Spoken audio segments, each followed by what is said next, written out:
코로나 바이러스로 인해서 예배를 제대로 모이지 못하게 된, 그래서 이제 이와 같이 사회적 거리두기를 하고 어렵게 영상 예배로 돌리고 하는 이런 와중에 전에 생각하던 말씀이 뭔지 기억이 나세요? 네. 8주가 지나갔으니까 생각나기가 어려워요. 기드온에 대해서 우리가 쭉 그동안 생각을 해왔습니다. 그죠? 기드온에 대해서. 기드온이라고 하는 인물 시대에 하나님께서 행하신 큰 일을 우리가 살펴보았었죠. 미디안 사람들, 아말렉 사람들, 동방 사람들에 의해서 이스라엘 백성들이 크게 이제 고통을 당하고 수탈을 당하고 있던 그런 시절에 이 기드온이라고 하는 인물 역시 아무런 힘도 못 쓰고 포도주 틀 밑에서 밀타작을 해야 되는 이런 두려움에 사로잡힌 한 사람이었는데, 하나님께서 그를 불러내 주셔서 이스라엘의 300명과 함께, 이스라엘 백성 300명과 함께 그 미디안으로부터 이스라엘을 자유케 하는 그 은혜를 입는 것들에 대해 우리가 쭉 살펴봤어요. 하나님께서 이 미디안과 동방 사람들, 아말렉 사람들이 이스라엘 병원이라고 하는데 13만 5천 명이 나와가지고 이스라엘 백성들을 공격하려고 위협하고 있던 그때 불과 300명의 이스라엘 백성들을 이제 택하신 다음에 그들 진영에 보내가지고 싸우게 하시죠. 근데 칼과 창으로 무장시켜서 싸우게 하신 것이 아니라 그들에게 횃불 들려주시고 항아리 들려주시고 그 다음에 나팔 들려주시고 나가서 싸우게 하신 거예요. 그죠? 이스라엘 백성들이 그거 가지고 나가서 이제 그 항아리를 깨고 횃불을 들고 한 손에 나팔을 든 걸 가지고 불고 난 다음에 여호와와 기드온의 칼이다라고 외치니까 자기네들끼리 다 서로 찔러 죽여가지고 12만 명이 죽었다 이렇게 말을 합니다.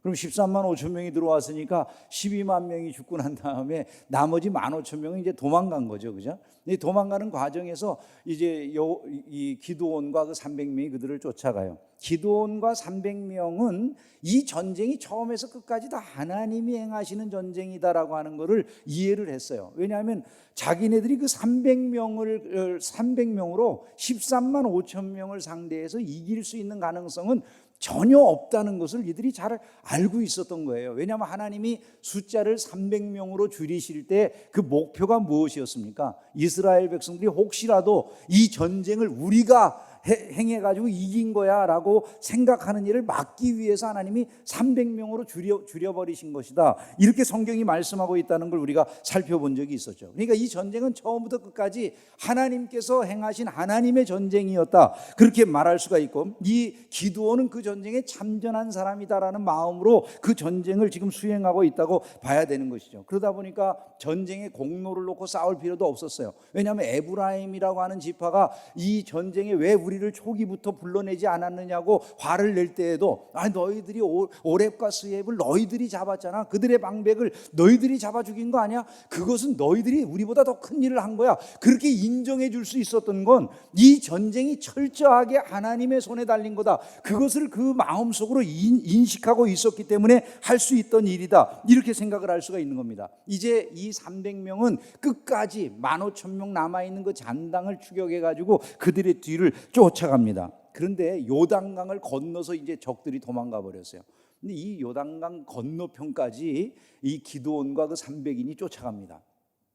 한 이스라엘 평원에서 말하면 한 80km 떨어진 곳인데 숫곳이라고 하는 곳, 그리고 분우엘이라고 하는 지역까지 추격을 해왔어요. 분우엘과 숫곳은 이 야곱이라고 하는 인물하고 밀접하게 관계가 있어요. 야곱이라고 하는 인물이 여러분들이 아시는 약복강에서 하나님의 얼굴을 뵀다고 씨름한 이후에 그곳 이름을 뭐라고 줬어요? 분이엘이라고 줬죠. 분이엘이라고 하는 것은 하나님의 얼굴이다, 이런 의미가 있는 거예요. 엘이 하나님이거든요. 푸니가 얼굴이에요. 그래서 하나님의 얼굴을 뵌 곳이다 해가지고 분이엘이라고 하는 그런 장소가 있죠. 그리고 거기에서 조금 올라가면 숫곳이라고 하는 장소는 이 야곱이 자기의 우리간을, 짐승의 우리간을 지었던 그런 장소예요. 이스라엘 병원에서는 한 80km 떨어진 곳인데 여기까지 이제 이 기드온과 300명이 추격을 해온 거예요. 오늘날과 같이 뭐 자동차 타고 추격하는 게 아니잖아요. 그죠? 그 옛날에 80km를 전쟁을 하면서 추격해 온다는 건 매우 어려운 일이었을 것입니다. 얼마나 힘들고 지쳤겠어요? 숫곳 사람들에게 가가지고 먹을 것을 요구했다고 이렇게 성경이 말씀을 합니다. 숫곳 사람들에게 먹을 것을 요구할 수 있었던 이유는 뭘까 생각해 보면, 사실 이방인들이라고 한다면 이방인들에게 쉽게 군대들이 가가지고 우리에게 먹을 것 달라고 요구할 수는 없잖아요. 그러니까 그 숫곳에서 그들이 요구한 사람들은 자기 백성 이스라엘 사람들 중에 일부였을 거다라고 하는 걸 우리가 생각할 수 있어요. 마땅히 이스라엘 사람들이라고 한다면 이 동편에 주둔하고 있었던 사람들일 거예요. 동편에서 이 요단강 동편 쪽에서 기업을 얻은 사람들, 그 세 지파가 있죠, 그죠? 여러분 생각나세요? 첫째는 루벤 지파, 그리고 므낫세 반지파라고 하는 게 있죠. 므낫세 반지파라고 하는 것은 므낫세 반이라고 하는 이름이 있는 게 아니라, 므낫세 지파가 서편에도 한쪽이 기업을 얻고 절반은 이제 이쪽 동편에서 기업을 얻었기 때문에 반씩 나누어졌다고 해서 므낫세 반지파예요. 므낫세 반지파가 또 있고 그 밑으로는 갓지파가 있었어요. 이 세 지파가 동편에 주둔을 하고 있었기 때문에 이들이 동편으로 넘어갔을 때 숫곳에서 이제 자기 백성들이 있으니까 거기에서 먹을 것을 요구했을 것임을 충분히 우리가 추측할 수 있는 거예요. 거기 숫곳이라든지 아니면 분우엘 지역은 갓지파가 분배받은 그런 땅 지역이에요. 갓지파가 있었을 것을 우리가 예상할 수 있고, 거기에서 이들은 이제 먹을 것을 요청한 거예요. 우리가 지금 세바와 살문나라고 하는 미디안의 그 왕들을 추격하고 있는 중인데 우리에게 먹을 것을 달라, 우리에게 하나님이 큰 승리를 주셨다, 이런 얘기를 했을 것 아니겠습니까? 그런데 놀라운 것은 이들이 그 요청을 한마디로 거절해 버렸다는 거예요. 세바와 살문나의 손이 지금 내 손에 있다는 거냐? 어찌 우리가 내 군대에게 먹을 것을 주겠느냐? 여러분, 이 말씀이 뭡니까? 숫곳 사람들이 이스라엘 지금 이 기드온과 300명을 비웃는 거예요. 그 숫곳 사람들이 보기에는 어떤 생각이 드냐면, 도망친 이 미디안 사람들, 동방 사람들 연합군, 즉 세바와 살문나를 따르는 사람들의 15,000명이 지금 기드온의 300명보다 훨씬 더 커 보이는 거죠. 지금 그들이 잔당이라 할지라도 15,000명이잖아요, 그죠? 이스라엘 백성들이 뒤쫓고 있는 사람들은 불과 300명이 뒤쫓고 있는 거예요, 기드온과. 외관으로 볼 때 말이 안 되는 거예요. 그리고 이들이 지금 심히 지쳐가지고 와서 먹을 것을 요구하고 있는 거잖아요. 그들을 볼 때 이들에게 승산이 없어 보이는 거예요. 비웃어요. 세바와 살문나의 손이 지금 네 손에 있다는 거냐? 뭘 믿고 지금 우리가 너희들을 도와주겠냐? 우리는 너희들을 지금 먹을 것 줄 수 없다, 이렇게 말을 하는 거예요. 숫곳에서 떠나서 분우엘에 가서 분우엘 사람들에게 말을 해도 똑같은 반응이었어요. 이것은 그 동편 지역의 사람들이 이들을 봤을 때 어떤 생각을 품었는가를 그저 자연스럽게 보여주는 것입니다. 이 일에 기드온과 그 300인이 매우 분노를 합니다. 그래서 이제 이렇게 그들을 돌아가는 길에 징벌을 하겠다고 예고를 하고 가게 되는데, 여호와께서 세바와 살문나를 내 손에 넘겨주신 후에 내가 들가시와 찔레로 너희 살을 찢을 거다, 이렇게 말을 합니다. 평안이 돌아올 때 이 망대를 헐을 거라고 그렇게 말을 하면서 이제 그들을 떠나갔고, 마침내 열심히 추격을 해가지고 결국 세바와 살문나를 사로잡고 미디안군을 격파하고, 그리고 돌아와서 이들을 징벌하는 이런 이야기들이 쭉 그 8장 뒤편에 이어져 나오고 있어요. 이 말씀이 우리에게 교훈하는 바가 무엇인가를 좀 생각을 해보려고 하는 것입니다. 첫째로 우리가 이 말씀에서 깨달아야 될 건 이거예요. 하나님이 행하시는 영적 전투를 믿는 자들이라고 하면서도 방관하고 비웃는 사람들이 늘 있다는 거예요. 예? 하나님의 백성이라고 하면서도, 자기네들을 하나님의 백성이라고 말하면서도 하나님의 영적 싸움들이 진행되는 세계 한가운데서 그 일을 비웃고 조롱하는 위치에 서는 사람들이 있다는 거예요. 여러분, 이것을 경계해야 된다는 것이죠. 이 싸움이 왜 일어났는가? 사실 이 싸움, 미디안이 이스라엘을 침공한 13만 5천 명이나 연합군을 조직해가지고 침공한 이 일에 대해서 흥미롭게도 시편 83편이 다루고 있어요.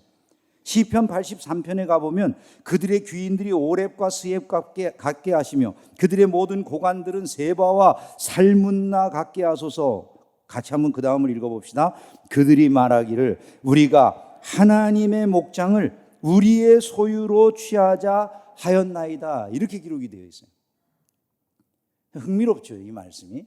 자, 세바와 살문나가 연합군을 조직해가지고 이스라엘을 치러 와서 이스라엘 평원에 진을 쳤을 때 가지고 있던 생각이 뭔지를 보여주는 거예요. 그 생각은 우리가 하나님의 목장을 우리의 소유로 삼자 이러고 들어왔다는 거예요. 그러면 지금 세바와 살문나가 실제 싸우는 대상이 이스라엘입니까? 하나님입니까? 하나님이 되는 거예요. 이들은 하나님의 것을 도둑질하려고 그곳에 들어온 거예요. 그러면 실제 피해를 보는 분은 하나님이시잖아요. 그래서 싸움이 하나님과 이들의 싸움인 거예요.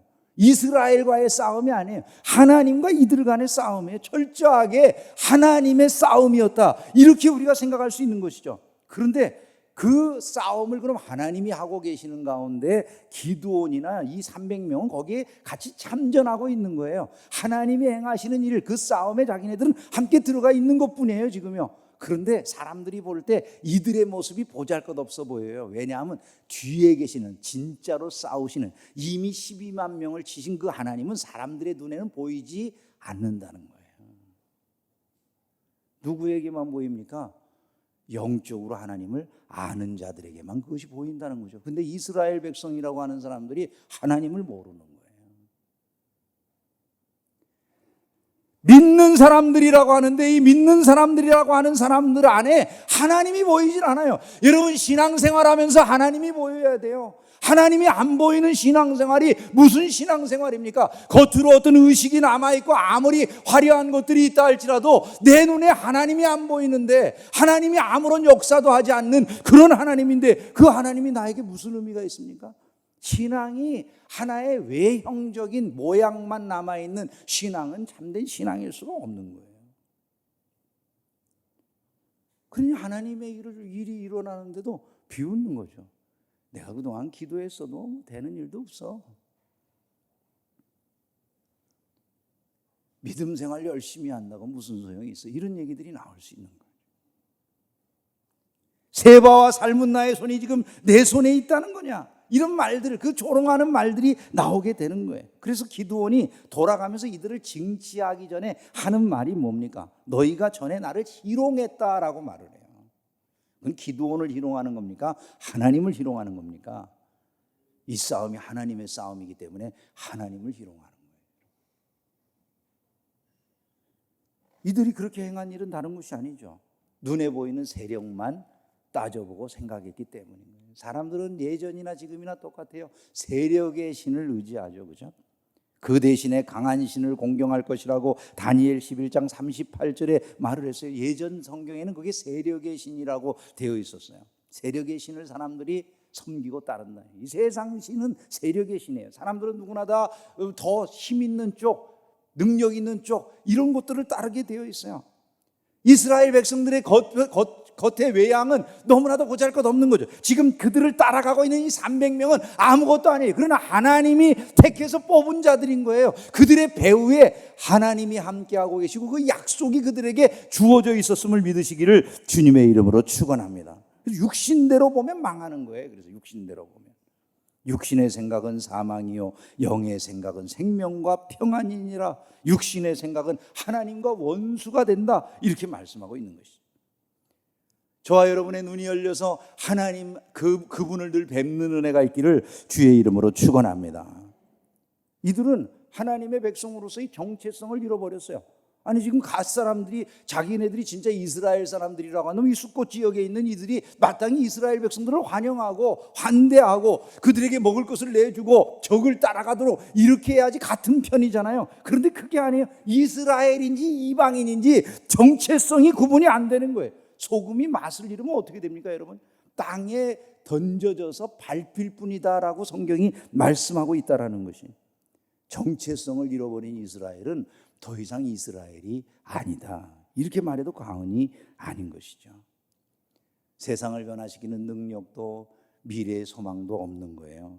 그저 세상의 눈치를 보고 살아가는 그런 연약하고 아무것도 아닌 그런 존재들만이 있을 뿐인 것이죠.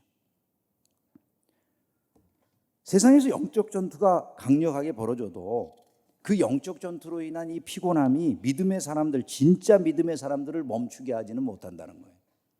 여러분, 이 말씀을 통해서 우리가 그런 교훈을 얻어야 돼요. 기드온과 300명이 굉장히 지친 상황이죠, 그죠? 근데 그 상황에서 이 숫곳이나 분우엘 사람들까지 그들의 피곤함을 더 가중시키는 이런 일이 벌어졌어요. 아, 이제 그만두고 싶다라는 생각이 날만도 하잖아요. 그런데 이때 보인 반응이 흥미로워요. 기드온과 이스라엘 백성들은 그런 여러 가지 피곤한 여건들, 80km를 쫓아가는 그 피곤함도 비록 피곤하나 추격하며, 이렇게 돼 있어요. 비록 피곤하나 추격하며. 오늘 우리가 읽은 본문의 말씀이에요. 비록 피곤해도 추격해요. 기드온이 그들의 뒤를 끝까지 추격했다, 이렇게 12절에 말씀을 하고 있어요. 계속해서 추격을 해요. 왜 계속해서 추격할 수 있습니까? 눈이 하나님의 약속에만 가 있기 때문이에요. 하나님만 바라보고 있기 때문이에요. 여러분, 성도들이 신앙생활하다가 피곤해서 넘어지는 이유가 뭘까요? 세상을 바라보고 세상에서 안위를 얻으려고 하면 피곤해져요. 넘어져요. 엘리야가 얼마나 대단한 선지자입니까, 그죠? 엘리야가 갈멜산에서 400명이 넘는 바알의 그 선지자들, 또 그 이후에 또 아세라 선지자까지 포함해가지고 850명이나 되는 어마어마한 사람들을 다 물리치고 그들을 다 그냥 처단해버리고 승리를 거둔 이후에 또 기도했더니 3년 반이나 오지 않던 비가 내렸어요. 너무 기뻐가지고 아합의 마차 앞에 그가 막 직접 뛰어가면서 그 비 오는 그 앞을 질주하는 이런 모습이 나와 있어요. 그러니까 그 마음의 기쁨이 얼마나 큰지 피곤을 모르는 거죠. 이 왕의 마차 앞에 선지자가 뛰어갈 그런 정도니까 말이에요. 그러던 이 엘리야가 나중에 어떻게 됩니까? 광야로 하룻길 도망가가지고 로뎀나무 그늘에 누워가지고 이제 족하니까 내 생명을 거두어 주세요. 나는 내 열조들만 하지 못합니다. 이러고 고백을 하잖아요. 왜 갑자기 그런 일이 벌어졌을까요?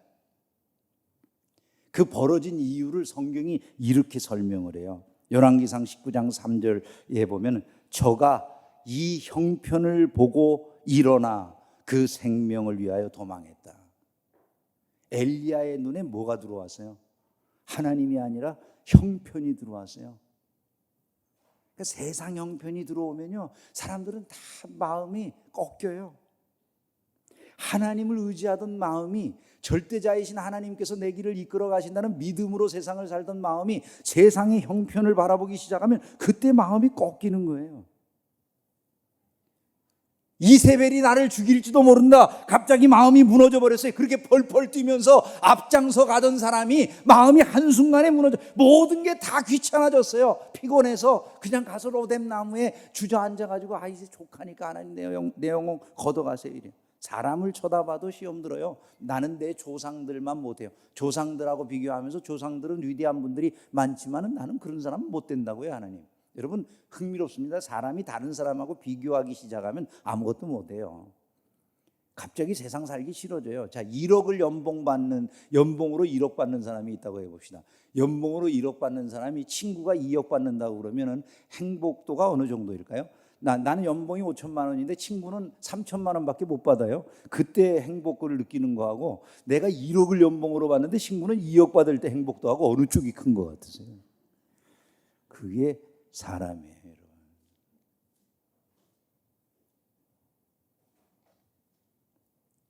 여러분, 우리가 세상을 보고 비교하고 세상을 바라보기 시작하면요, 금방 무너져요. 피곤해지는 거예요. 아니요, 하나님만 바라보는 기드온이, 그러니까 그 약속의 말씀에 초점을 맞추고 끝까지 질주하는 거예요. 그분이 이긴 승리를 바라보고 계속해서 그 뒤를 따라가는 거예요. 여호와께서 그들을 내 손에 넘겨주실 거야, 이 믿음이 있잖아요. 여호와께서 세바와 살문나를 내 손에 넘겨주신 후에 내가 들가시와 찔레로 너희 살을 찢을 것이다, 이러면서 따라가는 거예요. 그의 마음속에 있는 확신이 뭐예요? 하나님이 지금 이 전쟁에 앞서가고 계신다라고 하는 그 믿음이 변하지 않는 거예요. 초점이 뚜렷하게 정해져 있는 거예요. 마지막까지 하나님의 약속을 믿는 믿음을 유지하는 것이죠. 자기네들이 세상을 바라보면서 니네 300명밖에 안 되잖아. 그들은 남아있어도 15,000명이야. 사람들은 그렇게 이야기하지만 이들은 뭘 믿고 따라갑니까? 그 300명으로 15,000명을 죽여가는 게 하나도 두렵지 않은 이유가 뭡니까? 다른 거 아닙니다. 하나님이 미디안을 너희 손에 넘겨주겠다고 말씀하신 그 약속을 이미 12만 명이 죽는 데서 보았고 지금 나머지 잔당에게도 똑같을 것이라는 믿음을 갖는 거예요. 약속을 믿는 믿음이 변하지 않는 거예요. 오늘 여러분, 엘리야가 누굽니까? 그렇게 훌륭한 선지자도요, 형편을 바라보고 사람 바라보면 마음이 무너지는 거예요. 영적으로 지치지 않기를 원하신다면 해야 될 일은 뚜렷한 것입니다. 오직 여호와를 앙망하는 자는 새 힘을 얻으리니 독수리가 날개치며 올라간 같을 것임을 믿으시기를 주의 이름으로 축원합니다. 하나님의 전쟁을 방관하고 비웃던 자들, 참전하지는 못할 망정 비웃고 조롱하던 자들의 최후가 어떻게 됩니까? 결국 기드온이 돌아가는 길에 이들을 징치하는 그 장로들을 잡아내가지고 말 그대로 가시와 찔레 같은 것으로 이들을 괴롭히고 뭐 또 그 분우엘 망대를 갖다 헐어버려가지고 수많은 사람들이 죽는 이런 일들이 이들 가운데 일어났어요. 어떤 분들이 가끔 이런 해석을 하는 경우를 봤어요. 기드온이 에브라임에 대해서도 참은 것처럼 이 사람들에 대해서도 참았어야 하는 거 아니냐. 이때는 기드온이 감정적으로 자기가 감정이 나가지고 이 일을 했기 때문에 이거 문제다. 이런 감정을 절제해야 된다. 뭐 이렇게 얘기를 해요. 그것은요, 이 성경을 조금 인간적으로 해석하는 것 같아요. 이렇게 생각을 해보세요. 이 전쟁이 누구의 전쟁이었다고요? 하나님의 전쟁이었다고요. 에브라임은요, 비록 잘못된 것이 있어도 하나님의 전쟁에 같이 참전한 사람들이에요. 이 사람들은요, 숫곳하고 이 분우엘 사람들은 하나님의 전쟁에 참전한 자들이 아니라 그 전쟁을 비웃고 조롱한 자들이에요. 어떻게 같은 사람들일 수가 있어요? 여러분, 마지막 때 주님의 심판이 있는 그때에는요, 하나님의 편의 선자들이 은혜를 입는 것을 믿으시기를 주의 이름으로 축원합니다. 하나님께서는 그것을 통해서 조롱하는 자들의 어리석음을 드러내시고 자신의 정체성을 뚜렷이 할 것을 우리에게 교훈하고 계신다. 이렇게 말할 수가 있을 것입니다. 여러분의 삶에서 최우선되는 규범이 무엇입니까? 하나님의 말씀의 규범이 저와 여러분의 최우선의 규범이 되기를 주의 이름으로 축원합니다. 이제 말씀을 좀 정리하면 좋겠습니다. 과연 이 옛날 기드온 시절의 그 수천 년의 이 말씀의 내용이 오늘을 살아가는 우리들에게 의미하는 바가 뭘까? 우리는 어떻게 살라고 이런 말씀이 있는 것일까? 이런 생각을 좀 해보면 좋겠어요. 지금 우리가 살고 있는 세상은 코로나19라고 하는 이 큰 질병으로 인해서, 바이러스로 인해서 세계적인 변화가 예측되는 때라고 말들을 합니다. 그죠? 각 분야의 전문가라고 하는 분들이 나와서 여러 가지 예상들을, 뭐 세상이 이렇게 변할 거다라고 하는 예상치들을 내놓고 있어요. 어떤 분이 이런 이야기를 쓴 글을 봤어요. 앞으로의 세상은 BC하고 AC로 바뀐다는 거예요. BC하고 AC. BC하고 AD는 아는데, 그죠? BC하고 AC는 뭔가 이런 생각이 들어요. BC, AD는 뭐 Before Christ, 안노 도미니 이렇게 해가지고 뭐 그리스도 전 그리고 주후 이런 말로 이렇게 구분을 한 거지만은 갑자기 BC 그 다음에 뭐 AC 그러니까 이건 뭔가 그런데 이제 코로나를 중심으로 비포 코로나, 애프터 코로나 이렇게 이제 나누는 거라고 그러더라고요. 이게 뭐가 달라지느냐?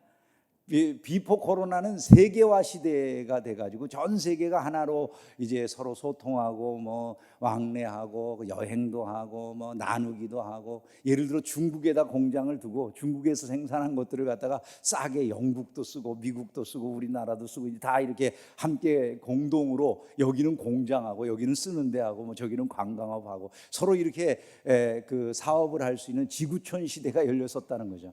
근데 이제 앞으로의 시대는 이렇게 중국이라고 하는 이런 나라는 믿을 수가 없는 나라가 됐다. 그 우한이라고 하는 곳에서부터 이 코로나가 시작된 초기 단계에 다 투명하게 모든 걸 이야기했으면 이와 같이 우리가 피해를 안 봤을 텐데 우리가 큰 피해를 보게 된 데는 그런 중국이 뭔가를 감추고 또 일부러 우리를 괴롭히려고 한 것 아니냐라고까지 막 생각하는 이런 견해들이 있다 보니까 이제 앞으로의 시대는 장벽 시대가 될 것이다. 뭐 이제 그래서 민족주의라든지 아니면 부족주의라든지 이런 것들이 발흥하게 될 거다. 뭐 이런 이야기들이 지금 나오고 있습니다. 어쨌든 계속 사람들이 하는 이야기들은 그렇습니다. 이전과 코로나 이전과 이후가 매우 달라질 거라는 거예요. 어떤 사람들은 심지어는 책임을 추궁하는 과정, 이 코로나가 누구 때문에 이 벌어진 거냐라고 하는 이 책임을 추궁하는 과정에서 앞으로의 세계는 전란에 휩쓸릴지도 모른다. 뭐 이런 걱정을 하기도 합니다. 여러분, 우리가 살고 있는 시대는요 만만하지 않습니다. 지금 우리나라 혼자 코로나를 잘 극복했으니까 다 끝났구나 이럴 상황은 아닌 것이 분명한 것 같아요. 그죠? 혼돈한 세상, 미래가 지금 예측되지 않는 이런 세상 한가운데 있는데 이런 시대에 이 본문이 우리에게 어떤 교훈을 주는가? 먼저 우리가 깨달아야 될 것은 예전이나 지금이나 우리는 여전히 영적 전쟁 한가운데 있다라고 하는 것을 이 말씀을 통해 교훈을 얻어야 된다는 거예요. 신자는요 외적인 싸움을 싸우는 게 아니에요. 영적인 싸움을 싸우는 거예요. 신자의 모습이 어느덧 세상 속에 살아가다 보니까 신자 자신도 세력의 신을 의지하면서 살아갈 수 있어요. 숫곳 사람들과 분우엘 사람들처럼 말이죠.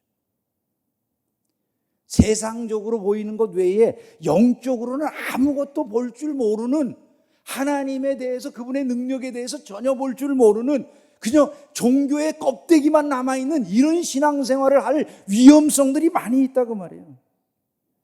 서구사회가 우리에게 그걸 보여줬어요. 지금의 서구사회. 막상 어려움이 닥쳐오니까 지금 서구사회에 크리스찬으로서의 능력이 뭐가 남아있습니까? 과거에 그들이 어떤 영광을 크리스찬으로 누렸든지 이건 하나도 남아있는 게 없습니다. 높은 예배당만 있을 뿐이지 그 안에 실제적인 경건의 능력이라든지 하나님을 의지함으로 세상을 이기는 모습이라든지 이런 모습들은 보여지지 않는 거예요. 지금요. 그냥 자기 소견에 오른 대로 사는 시대예요. 사람들이 다 각자 내 소견에 오르면 그게 끝이에요.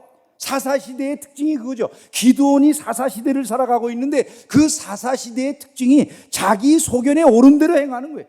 세상은 이제 각자의 의견을 중시한다고 말을 해요. 너 자기가 이게 옳다고 생각하면 그래 그게 옳은 거야 이렇게 주장을 해요. 권위라고 하는 것 인정하지 않습니다. 성경이 뭐라고 말했느냐 이런 건 소용없다고 그럽니다. 하나님이 뭐라고 말씀하셨든 그런 것들은 우리가 들을 것이 아니라고 생각을 해요. 내 개인의 생각이 중요하다는 거예요. 그리고 우리가 하나님의 말씀을 이야기한다든지 성경을 이야기하면 세상은 이렇게 우리에게 이야기해요.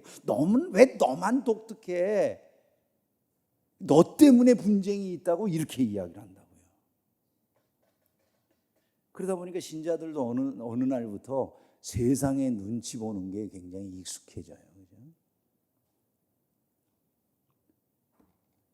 여러분, 신자의 삶은 세상이 아니라 하나님의 인정을 받아야 된다는 것을 잊지 않기를 주의 이름으로 축원합니다. 하나님이 우리를 인정해 주시는 게 중요해요. 기도하는 숫곳 사람들이라든지 분우엘 사람들이라든지 이런 사람들의 그 눈길을 신경 쓰지 않았어요. 계속해서 믿음의 길을 달려갔어요. 경주했어요.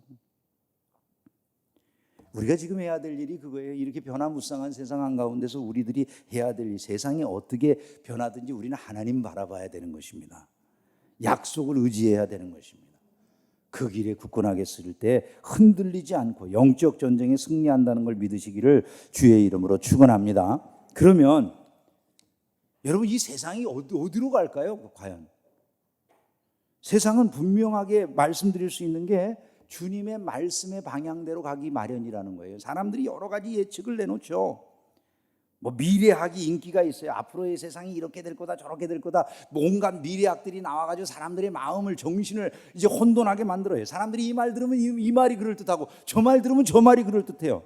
근데 여러분 이 성경 말씀보다 정확하게 미래를 예언한 말씀은요 지구상에 없어요. 뭐 노스트라다무스니 이런 그런 잡서들하고 같은 게 아니에요. 성경은요 성경의 다니엘서를 읽어보면 그 이후에 출현할 모든 제국들을 있는 그대로 다 예언을 해줬어요.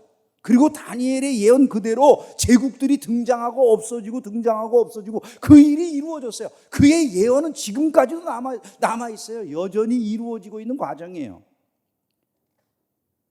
그 예언의 남은 부분 가운데 신약이 우리에게 뭐라고 말합니까?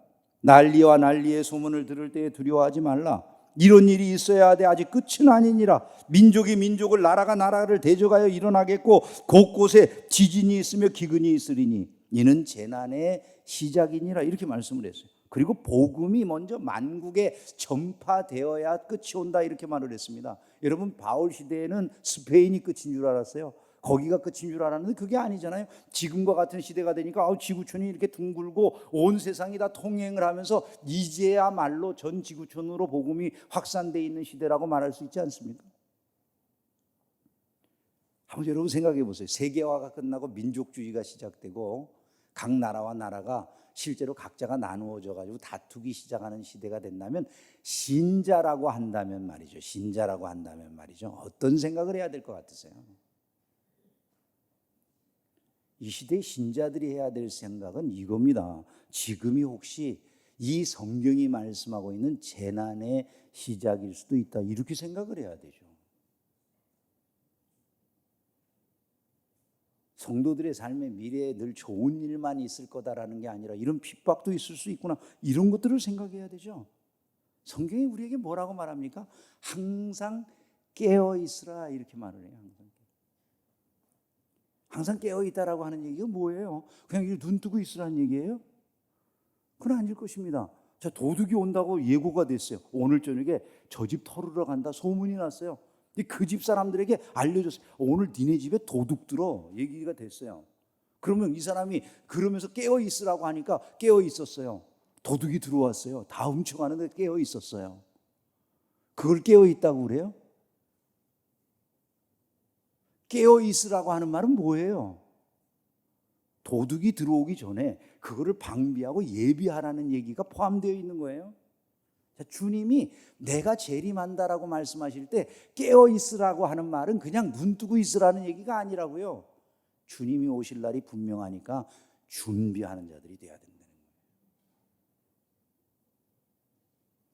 말씀으로, 기도로.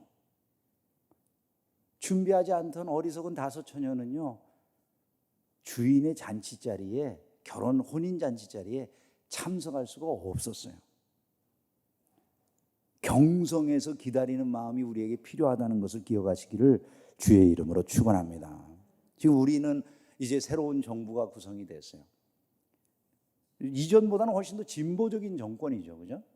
뭐 이전 정권이를, 우리는 세상의 정치에 소망을 두는 사람들은 아니에요. 정권이 뭐 바뀌었다고 해서 달라질 것은 없습니다. 뭐 기독교인들이 세상 정치에다가 소망을 두는 건 아니니까. 그런데 어쨌든 한 가지 기대되는 건 뭐냐면 이 정권이 들어선다면 훨씬 더 진보적인 정책이 나오겠죠, 그죠? 그러면 예를 들어 동성애 문제라든지 여러 가지 이제 문제들에 있어서 우리가 이전보다도 더 급격한 사회 변화를 보게 될지도 몰라요. 어쩌면 우리 사회가 훨씬 더 서구적인 사회로, 이제까지 보지 못한 그런 모습으로 빨리빨리 진보되어 나갈지, 그걸 진보라고 말할 수 있는지 모르겠지만 그 진보가 이루어질 겁니다. 성도들이 생각하는 것은 이 세상이 변해가는 그 모든 과정에 대해서 성경이 말씀하고 있는 바에 주목하는 거예요. 나도 이 세상처럼 될 것인가? 이 세상 한가운데서 나는 깨어 있을 것인가? 말씀을 맺겠습니다. 주의 나라는 어떤 이들이 생각하는 것처럼 그렇게 더디게 오는 나라가 아니에요. 사람들이 다 회개하기에 이르게 하도록 하나님께서 기다려 주신 것뿐이에요. 어느 날 도적같이 온다고 그랬어요. 날마다 깨어있는 삶을 살아가기를 주의 이름으로 축원합니다. 기드온과 삼백인처럼 그렇게 사셔야 돼요. 세상이 늘 좋을 거라고만 생각하면 그 우리가 믿는 믿음이, 성경에 대한 믿음이 있습니까? 우리가 확고한 말씀 위에 서서 변함없이 이 길을 완주하는 것, 그들이 바로 기드온과 300명인 것이죠. 저와 여러분들이 그 믿음의 자리에 설 수 있기를 주의 이름으로 축원합니다. 기도하겠습니다.